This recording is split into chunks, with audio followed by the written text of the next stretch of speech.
L'écriture du son et vous a beaucoup posé problème dans la dernière dictée. Effectivement, on peut l'écrire et et s lorsqu'il s'agit d'un participe passé, AIS, AIT, AIENT à l'imparfait, ER pour l'infinitif et même EZ avec le pronom vous. Voici le texte de la dictée.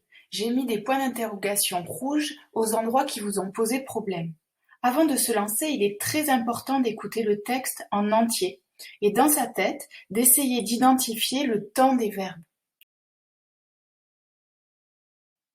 Auparavant, il y avait là une grande ferme. Les vaches donnaient beaucoup de lait, les poules rousses pondaient de nombreux œufs et les moutons offraient une laine chaude et parfumée. On avait l'habitude d'y venir pour donner du pain sec aux canards. Nous adorions aussi observer les jolis canetons ou les petits poussins. J'ai compris que cette dictée était au passé. J'ai entendu de nombreuses fois le son « et » à la fin des verbes. Et j'ai même remarqué que le texte commençait par le mot « auparavant » qui signifie « avant ».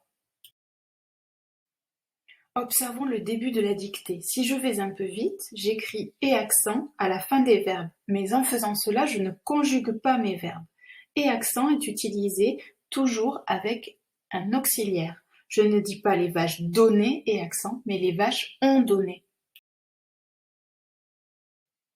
Je dois donc conjuguer mes verbes. Je sais maintenant que ma dictée est au passé, je vais donc conjuguer mes verbes à l'imparfait. Et pour cela, je recherche bien les sujets en posant la question « qui ». Intéressons-nous à la suite de la dictée. Et là, c'est un peu particulier car je remarque qu'il y a déjà deux verbes conjugués dans les phrases.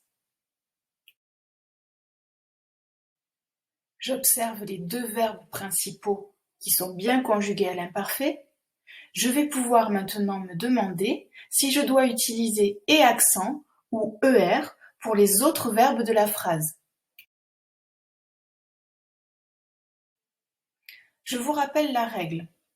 J'écris ER à la fin du verbe s'il est à l'infinitif, c'est-à-dire si je peux le remplacer par mordre dans la phrase, un autre verbe à l'infinitif.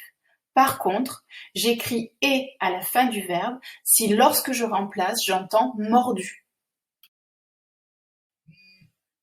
Appliquons cette règle sur les phrases. Nous avions l'habitude d'y venir pour mordre du pain. Je peux dire mordre, j'écris donc ER.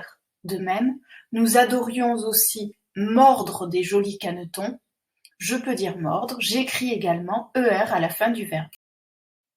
Dernière remarque, les verbes sont souvent à l'infinitif après une préposition.